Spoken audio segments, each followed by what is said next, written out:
Nobody tells you this before you get married.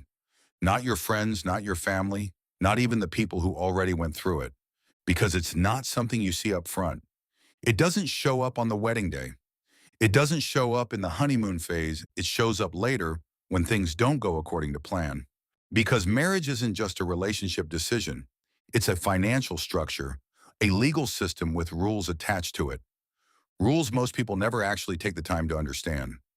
Most people think marriage is about love, commitment, and building a life together. And emotionally, that's true. But financially, it operates very differently. Marriage is about merging risk. The moment you enter it, your financial life is no longer completely separate. It becomes interconnected in ways that aren't always obvious. Even if you keep separate bank accounts, even if one person earns more than the other, even if everything feels fair on the surface, legally, you're tied together. And that connection goes beyond what you have today. It extends into what you build over time. That includes your income, your assets, and even future earnings.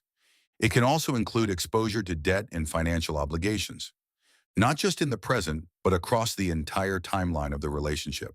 Most people assume that if something goes wrong, they'll just split what they put in, that everything will be divided based on contribution, that it will feel balanced and logical. But that's not how it works. In many cases, it's not about who earned what. It's about what is legally considered shared. And that definition isn't always where people think it is. The line between yours and ours can shift over time.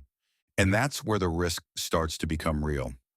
Imagine building your career over a decade, saving, investing, making disciplined financial decisions, slowly creating stability for yourself. Then you get married. And over time, your life becomes more integrated, financially, legally, structurally.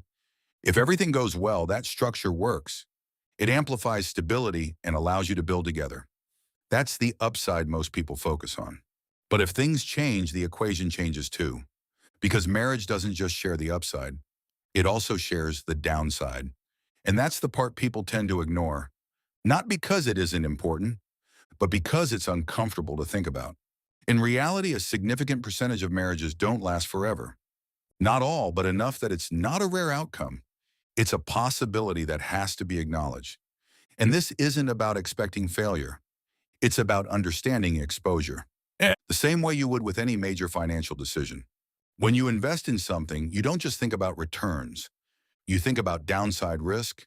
You ask what happens if things don't go as planned. Marriage is no different in that sense. It's a long-term commitment with financial implications.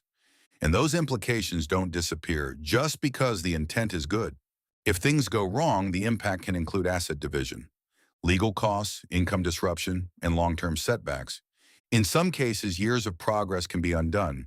And yet most people don't talk about this before getting married, not because it's irrelevant, but because it feels like questioning the relationship itself. Bringing up financial risk can be interpreted as distrust, as if planning for worst-case scenarios means you don't believe in the best-case outcome. So people avoid the conversation altogether. And that leads to a situation where people walk in without clarity, without understanding the structure they're entering, without fully seeing both sides of the decision. But today, the stakes are different.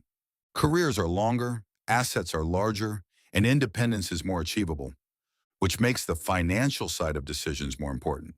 This is where more men start paying attention, not because they don't value relationships, but because they're evaluating risk differently.